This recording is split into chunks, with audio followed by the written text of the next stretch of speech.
Hi, thank you so much Hi, for joining me this morning. of course. So we are doing this interview so that we can share a little bit of, what it takes to become and be a newborn photographer. Sure. And so Jessica, I'll get you to introduce yourself. Sure. My name is Jessica Brown. I'm located in Ridgefield, Connecticut, and my business name is JW Brown Photography. Awesome. Thank you so much. So I've prepared a few questions for Jessica just so that we can find out a little bit more about her and really find out like some nitty gritty about being a newborn photographer. So my first question that I have for you is how long have you been doing newborn photography? Sure. So I certainly tinkered around with it before I was a professional. So I wouldn't really consider that uh, real newborn photography when I had my own newborns at home. I did learn, however, with my own kids, that newborn photography is hard. And it is hard to get a good picture of a baby because there's a lot of angles and there's a lot about lighting that I didn't understand. Even though I thought I was a decent photographer, I thought babies were really hard when my own babies came into the world. So I started doing this professionally, I would say about 5 years ago, 5 to 6.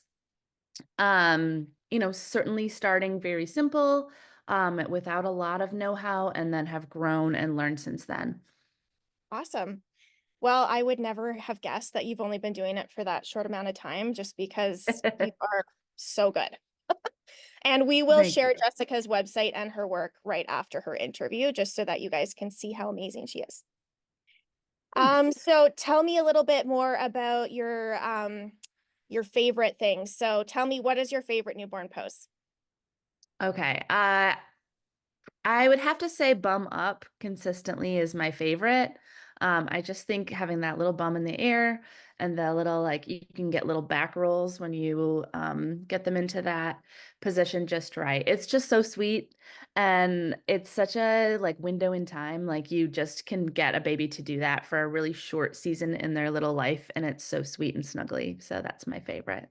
I totally agree with you. I think that is one of the cutest poses, and it's a classic pose. Like it's not one that Yeah.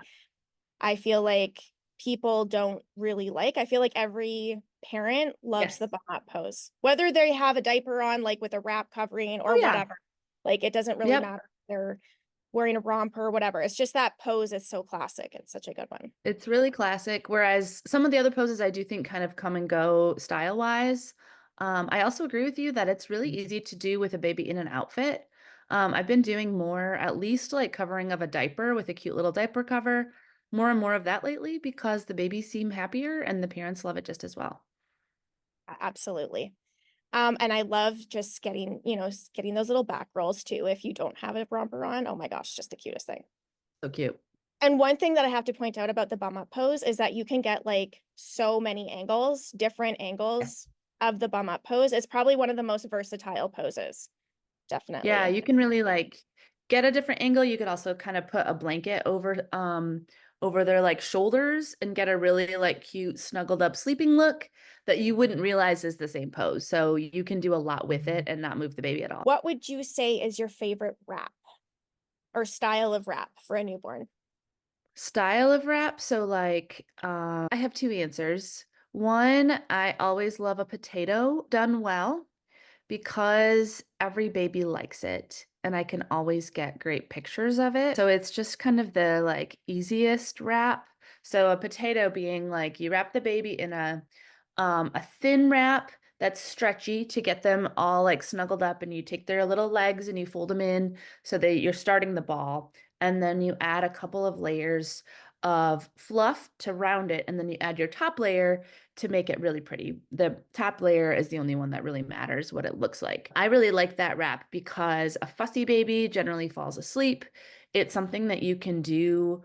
You can do those kind of two or three like under layers and then swap out the top one, and you could do very different looks. So you have a sleeping baby, you can do it on a solid, you can do it on a flocati, you can do it in a prop, you can do it with different angles. I like those because it allows me to move quickly through a lot of different poses and get a lot of different looks for my gallery without waking up the baby. So I like that. For the pure like pictures, like what I like on the flip side to deliver to parents, I really like a more natural wrap where you can see more of the baby's features. So you can take the wrap and you kind of take the baby. Usually I leave a diaper on, but you kind of just wrap it around their shoulders and around their bum. So then you can see like hands and feet and legs and things like that. And then you can kind of pose them from there. I really love those pictures. I love those too, and I feel like they're so much more natural, and so it's like, I don't know, there's just something about it. It just shows all the baby's tiny little features, yet you still have the wrap to like contain them and help keep their Yes. little legs and their arms in position. So yeah, Yeah, they that's don't startle out of it as much as if they were just completely unwrapped, but you're still seeing a lot of their features. yeah, absolutely. And I love it when you get to see their belly all like chunky. If you get a Totally. chunky baby in their little bellies. Yeah, I love it. Awesome. Definitely. So would you say that with the potato wrap, and I'm going to Mhm. put an example of what the potato wrap looks like on the screen in a second, Sure. but would you say that you ever tried like different varieties of like the flower knot on the front, or like maybe like those different knots, or like, do you ever try different top wrap Different top variations? wraps? No, I should learn how to do them for the sake of adding some variety. What I do add for variety is like if the baby's in a potato, I can take kind of a more like thin wispy or cheesecloth layer and add it on top and just take kind of like essentially a headshot where it's like shoulders and there's a lot of space above the baby's head. I've heard that pose referred to as a Willy Wonka. I think that that is pretty. You might wanna show what that looks like too, because Willy Wonka does not describe it at all. Yeah, I don't know You how they came up with that name. I feel like it's more like just tucked in. Like that's what I yeah, call it, as a tucked in sure. pose. But Yep. yeah. So I like that. I also can, like, get the baby's hands to come out because when I wrap the baby, the hands are kinda, like, here. And so I can kinda get the hands to come out here and hold on to a little, like, teddy bear or something like that. That is a variety I like, and then you can certainly add, like, bonnets and headbands and things like that as well. What do you find most challenging when photographing newborns? A really fussy newborn is a challenge, like, for sure. I would say in my work, it only happens maybe 1 out of every 10 photo shoots, so it's relatively rare to get a, like, legitimately hard to settle baby. The bigger challenge, I think, is when the baby is not even a terribly fussy baby, but kind of like, a squeaker or someone that takes a minute to get settled, is that the parents get very nervous. Not I haven't had a lot of parents nervous with me and how I'm, comforting the baby or anything like that, but they're nervous that, like, they're not gonna get nice pictures. Mm, So I always like to assure parents, this is how I phrase it, is, "I will get beautiful pictures of your baby no matter what. If you have a really cooperative baby, I will get more." And that's yeah. how I like to leave it, so that nobody is like, "Yikes, this is expensive. We're only gonna do this once, and nothing's gonna turn out." I don't want anyone to, like, leave my studio thinking like, "That was terrible. We're not gonna get any pictures we like," because it's just not the case. But I would say managing kind of parent expectations and assuring them that can handle this, and that we'll get great pictures is what I really try to focus on. I think that you reassuring the parents is really important because that can really set the tone for the session as well. So Agree. if they are more relaxed and assured of your experience and your ability to produce a beautiful gallery no matter what the situation is, then that definitely can have a wonderful positive effect on your session. Mhm. What's your favorite type of color palette to work with? I think this is a good Ooh. one because that's a very like, everyone has a different opinion. Everyone does. I would say I've been really changing this for myself and my clients lately, or maybe just going in a slightly different direction. I used to be all about the colors. Let's add like navy and pink and green and all the things, and I still love them. I love the pictures that I took with a lot of color. The parents love them, and I absolutely still offer them. But I would say both personally and kind of the clients that I'm seeing lately really are leaning into neutrals. And you can see that not just in newborns. You can see that in a lot of places that neutral is really in. But I appreciate that when it's on like the creams and whites, that the pictures will always be timeless. Like colors kind of go in and out of style to a certain extent, but cream and white never do. I like that. I like also that I can bring in some textures that I wasn't really experimenting with as much with the colors. So with white, I can bring in like knits and lace and things like that that really like add a bit to the picture, but it's subtle, so the focus is still on the baby. I love that. I feel like I get torn between the two. Like Yeah. there's months where I'm like, I absolutely just want nothing but creams and textures and knits and things like that. And then Yep. I'm like, oh, I really want to do some Put some pink or color. some, some Yeah, yeah, green, yeah. something No, like that. I'm with you. Yeah.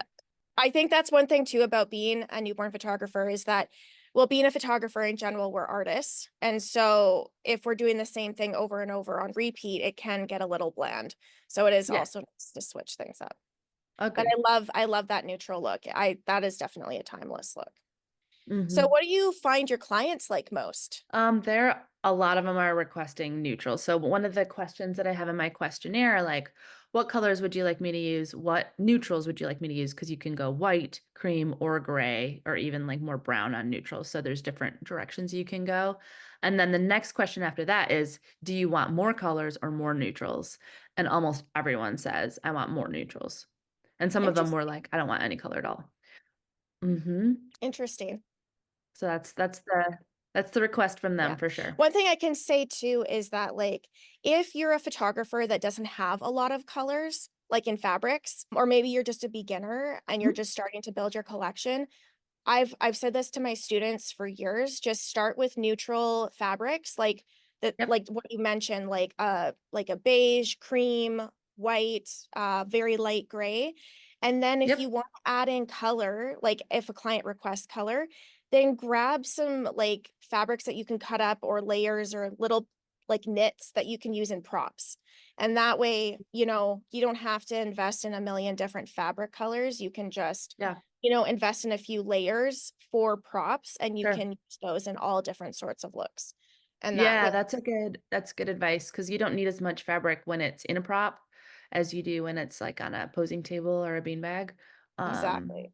So yeah, you can really get away with just having like a small amount. And I really think like clients aren't looking for a rainbow spectrum of colors either. Like I think if you were gonna go into colors, like choose a great pink, like like a not super bright pink. Choose a Yeah. great, not super bright blue, a great green, um, maybe a purple, but like that's it. That's all you need Yeah, totally. Absolutely. to And start it's out. funny how you learn that over time because Hmm. then you end up realizing in your fabric selection that you only have used a few Yep, of those that you have and the rest are just sitting there. sitting there. So it's like it's all exciting to buy them, but then do Yeah. you use them?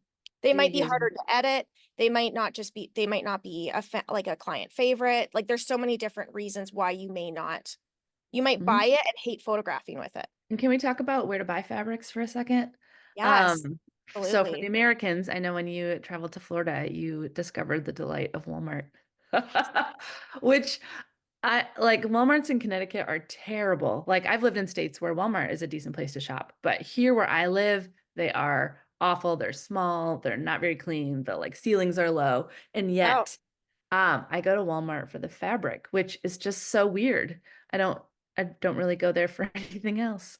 it's not fair that you guys even have that option though. And they're I like the know. perfect size for newborn For the perfect photographers. size, they're like 2 or 3 yards, whatever. Even if it's 5 yards, it only costs like $6. So you're like, well, I guess I have extra now.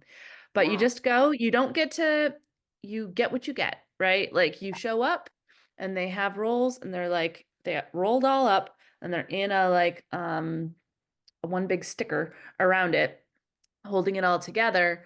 And you just like see what's there. And sometimes it'll be great. And sometimes you won't find anything. And sometimes they'll just have like neon orange. And you're like, well, not today. But Yeah. my favorite fabrics are always from Walmart, even though I have bought really expensive ones in the past. And I'm like, no more. I'm just going to need to hit up Walmart every once in a while. One thing that I just want to recommend the type of fabric I look for at Walmart Yep. or anywhere is that it's got a four-way stretch. Yep, It's a 100%. either a sweater knit or a jersey knit or like a cashmere knit, but Sure. four-way stretch is the key. Four-way stretch is key. Agree. Where did you start working out of? And did you start with a studio? Sure. I definitely did not start with a studio. That was years into this journey. I would say in my earliest days, I did some kind of combination of like people could come to my living room where I had like, one basic light and a posing bag, a posing bean bag, and a couple of fabrics, like one or two props, and we could do it at my house. Or what was popular, but a pain in the butt was I would take all that equipment and set up at somebody else's house. And it like worked for the time. It really like took my business from the starting gate to the place where I could open up a studio, and there was a step in between as well. So it was a great like way to get established in the market because people like the idea of you coming to them with a newborn.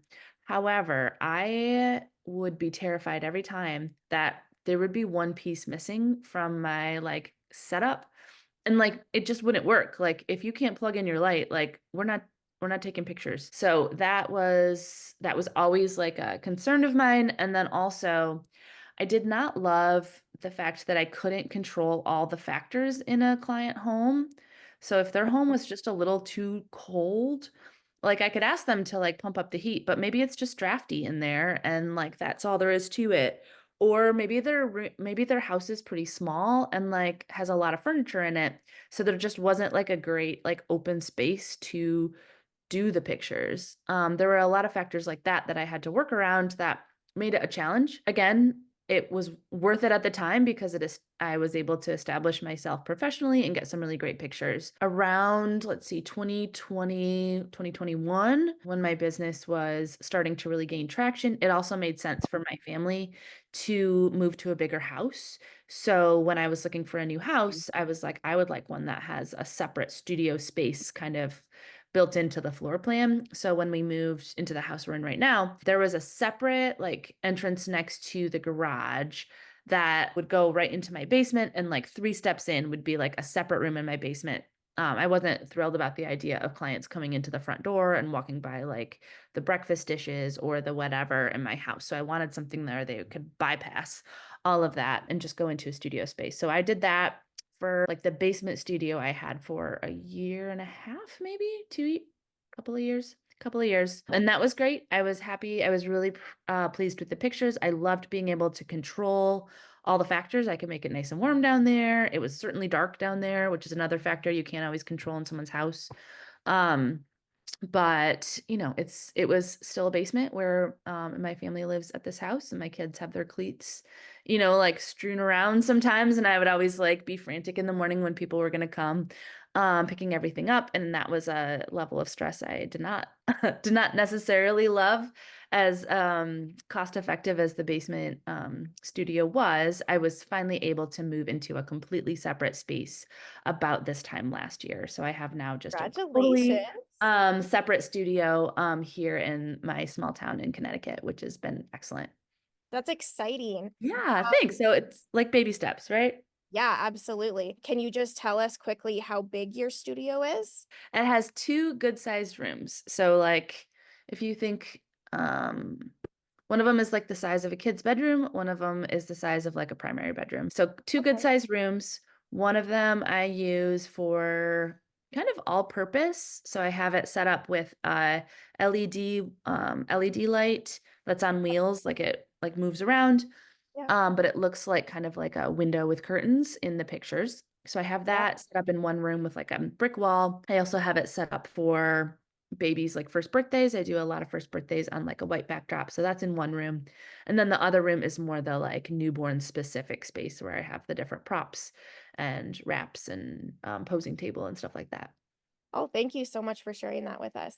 Sure. So I know you already kind of answered a little bit about your LED wall, but do Yeah. you shoot natural or studio light mainly? Ooh. So for my studio photo shoots, I shoot with an LED wall and I shoot with an Einstein. So I have my Einstein typically in one room and my LED wall in the other room. And I do not use natural light at all in the studio. Now, I do offer in-home newborn photo shoots where I use only natural light. So I'm comfortable with using natural light. I just don't do it in my studio. If you're coming to Yeah. the studio, you're getting studio light. Do you have a reason why you choose to do studio light versus like maybe you have windows at your studio? Is there a reason why you Sure. use artificial light? I like light I can depend on to be the same.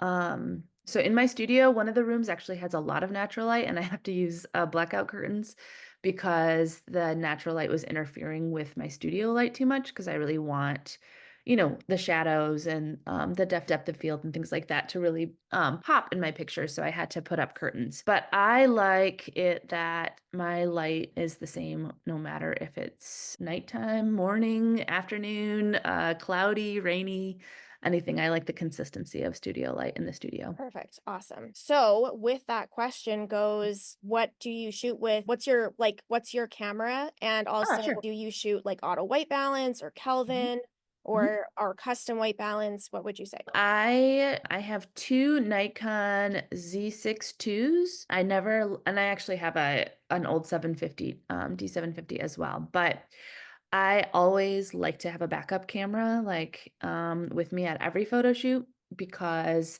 I know that cameras can die at any time. So, I never like to be in that situation, but for a newborn photo shoot, I only use 1, and the other one just sits in my backpack. For a newborns as well, I use a 35 millimeter lens. I think it's a 1.4 aperture. And so I'm happy with that. And actually, it's the lens that used to go with my D750. So I have to use an adapter because the camera body is mirrorless and the lens was built for a full frame camera. So the adapter's been fine. It just makes it a little bit bigger. I haven't want until this one breaks. I'm not like it does a great job. So I'm not in a hurry to like spend a lot of more money on a new lens when I don't have to. Yeah, white balance. I have it set at I think 6,500 Kelvin for both cameras. And then I don't touch it. I fix it in post if it's off. I don't manage the white balance in the moment at all. If I have a really red baby, I do it later because I like my cameras to always like I can edit. I find it easier to edit it later but know that my camera is always doing the same thing. Perfect. And what program do you prefer to edit with? I start in Lightroom because I don't know, it's what I've always used and I've never not used a Lightroom step. So I do a Lightroom step. I use one of your presets and I've tinkered with it over the years a little bit. So I have like different Jessica versions of your preset, but I use one called Noteworthy on almost all of the pictures that I take with the umbrella light. So I start there and I basically like get the preset looking how I want it, can adjust the white balance right there based on like the baby's skin tone in particular, and sometimes the parent skin tones. And then I like kind of like copy and paste to the rest of the gallery. And then I take them from there and I do the final edits in Photoshop. Are you using the monthly membership for Photoshop, like Adobe Creative Yeah. Cloud? Or, yep, just I feel like a lot of people are unaware that Adobe offers that. You don't have to go and spend like $1,000 Oh, on no. purchasing Adobe anymore. So actually, all you have to do is go to a Creative Cloud, and Adobe Photoshop has a membership for photographers that's literally like $10 a month or Yeah, $20 yeah, it's not US a much. month. And so that is a phenomenal option. So don't Yes. waste your time trying to, learn different programs. And that includes Lightroom and Photoshop and Adobe Bridge And Bridge. and Yep. Camera Raw. So have you found starting a newborn photography business challenging? I have. I don't know anyone that hasn't found it challenging because I think there are a lot of pieces to it that people, like your average person, wouldn't understand. And look, this is the case with a lot of different industries too. Like, I don't understand car manufacturing. I'm sure there's a lot of pieces to that. But when it comes to newborn photography, there is learning the craft, and that is key. So, you, Kat, have been like totally instrumental in how I take the pictures, learning how to pose the babies, learning how to wrap the babies, learning the angles. And all of that has been so huge because I can I can show people work that I'm so proud of, that it's like legit, excellent newborn photography. And that takes so long to learn. It takes a lot of trial and error. It takes a lot of model calls and takes a lot of just like repetition to get all of that in. And I'm always still learning. So I'm always happy to try to like level up those skills, and I'm always excited to do so. But even getting to where I am now has taken 5 years of more or less constant practice. So that is a challenge. The marketing is also a challenge. I don't think I've mentioned this, but I also take like family pictures outdoors in a park and things like that as a part of my business. I have families that I work with every year, maybe sometimes a couple of times a year, and that is awesome. I love the relationships that I've built there. I love seeing those families, but those families have two babies. I don't get repeat business from people having babies, because usually Constant, people have maybe 3 total babies, and then they're mhm. not doing newborn photo shoots anymore, they're doing family photo shoots. So I think the marketing is hard because I don't get, like, the repeat business, for newborns that I do with my family, photography, just because of how things work. People are not having, a baby every year, but they're probably getting their family pictures done every year. Yeah, that is so true. But the great thing about newborn photography is that you can start with maternity, move into the newborn, do Yep, milestone sessions, do first year, and then do family. So you could do and then you get them. 5 sessions with one family all within the first 12 months. Yeah. So it's definitely something to think about when going into this niche that yes, you do have to learn all of those different styles of photography, but it's also a great way to build your business because you can offer 5 different types of sessions to each newborn family. Definitely. And establish that relationship up front, and then you just keep working together. And like for some of my clients, they're like my friends now. Oh, absolutely. Like we've Yeah. worked together so many times. They're like, "Hey, do you want to go out?" Sure. Yeah, absolutely. So if you could offer tips of advice to others, what would they be? Sure. Big tip is education. Like Kat, you and I see it in the Facebook groups all the time as people are trying to get started. And of course, everyone starts somewhere. Like my early images are tough. I know you would probably say the same about yours. Yep. The things that we didn't know that we didn't know what we didn't know.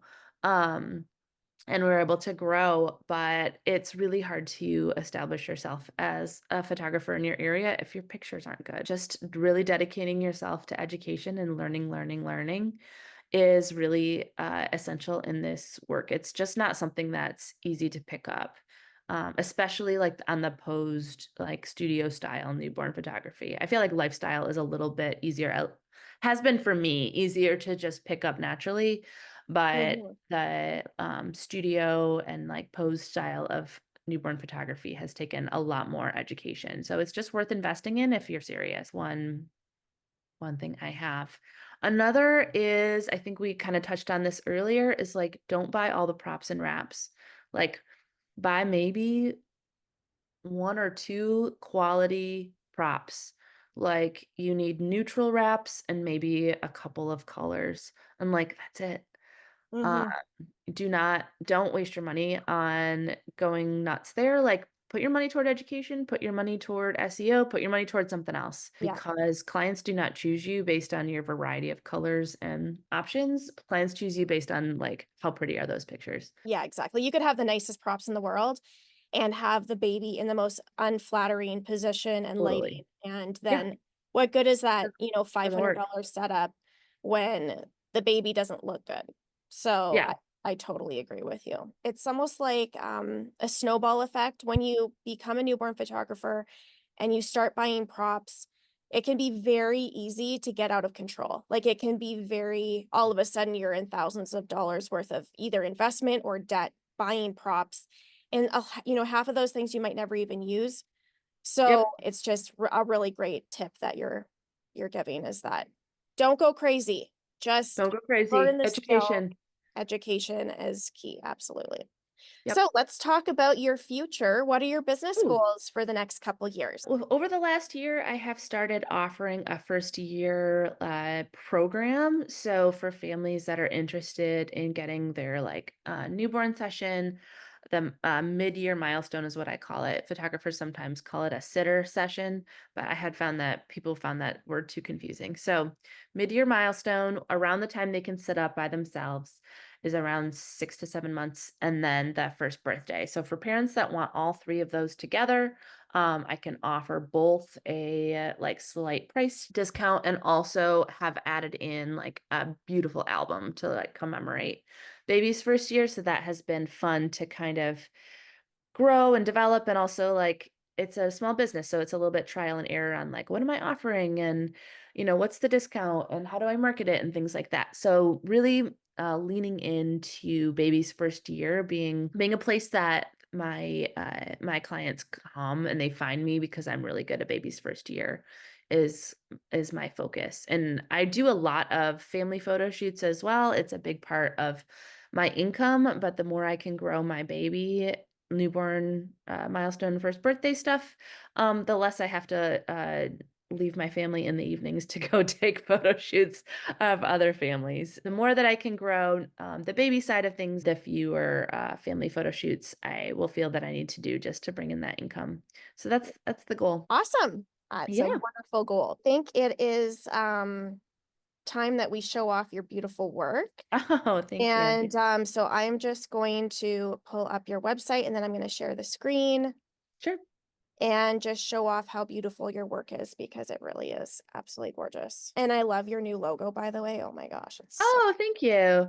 When I got the studio last year, it was like, well, this is the time to get the new logo because I needed it, of course, to like put the logo on the door and stuff like that. And I had been wanting to change it anyway. I love it. Did you design it yourself or did you No, get I paid somebody real money to do that. yeah, it's beautiful. And your work is just amazing. Like I Oh, absolutely love yeah. your work. So this is JW Brown Photography. This is Jessica's website. And as you can see with her slideshow, her work is absolutely stunning and it's very consistent. Like all the way around, I can see that like your editing is very consistent. Everything. Oh, that is so perfect. Oh my gosh. You are amazing. Aw, Oh, that thank is you. so precious. Learned it from the best. Oh, why, thank you. But no, really, you have an amazing talent. So absolutely gorgeous. Really beautiful. How often would you say that you blog? Mm. It's like the bane of everyone's existence, right? Yes. Yes. I go in spurts where I do it consistently for a couple weeks and then go for 6 months without doing it. So, yeah, somewhere in there. I've And that brown seamless paper, I'm just gonna go back to it. Is that Yeah, yeah. mocha? Yeah, it is mocha. Mocha. Okay. I haven't had mocha seamless paper in forever, but I just have to show it off real It's quick. It's pretty. this color, right? Yep. Oh, it's such a pretty color. Oh, Yes. I'm gonna have to get some of that again. Absolutely gorgeous. Well, thank you so much, Jessica, for Well, joining us thank you. This was today. so fun. And what we're going to do is we're going to link Jessica's website in the description and her social media handles. What is your Instagram handle? It's just JW Brown Photography.